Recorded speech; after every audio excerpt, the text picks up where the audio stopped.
এই ভিডিওটা দেখার সময় তুমি একা নও, কারণ এই মুহূর্তে তোমার চোখের নড়াচড়া, তোমার থেমে যাওয়া শ্বাস, তোমার মনোযোগের সমট, সবকিছু রেকর্ড হচ্ছে। স্বাগতম ডিজিটাল ফ্যান্টম সিনড্রোমে। মানুষের মস্তিষ্ক একটা সময় বুঝতে শেখে, আমি দেখছি, আমি শোনা হচ্ছি, কিন্তু এখন নতুন লাইন যোগ হয়েছে। আমি পর্যবেক্ষিত, ফোন বন্ধ, স্ক্রিন কালো, তবু মনে হই কিছু একটা অন আছে। এটাই শুরু। অনেকে বলে ওটা ভুল অনুভূতি। না, ওটা ভুল না, ওটা হলো ট্রেনিং রেসপন্স।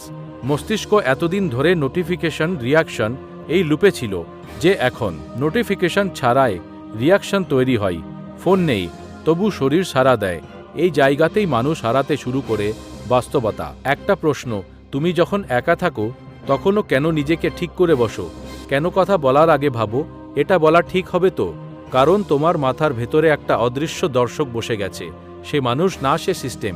সে তোমাকে মারে না, সে চিৎকার করে না, সে শুধু চাই তোমার মনোযোগ, তোমার সময়, তোমার প্যাটার্ন।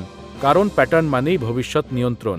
তুমি কি কিনবে, তুমি কাকে বিশ্বাস করবে, তুমি কাকে ঘৃণা করবে, সব আগেই লেখা। একসময় প্রশ্ন ছিল আমি কে, এখন প্রশ্ন এই আমি কি সত্যিই আমি?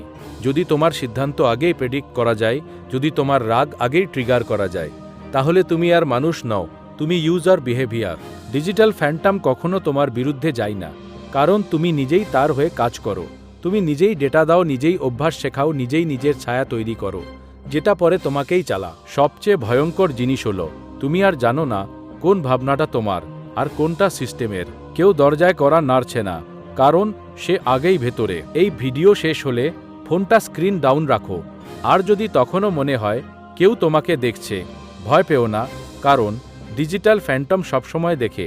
ভিডিওটি দেখে যদি বুঝতে পারো, তাহলে লাইক করো।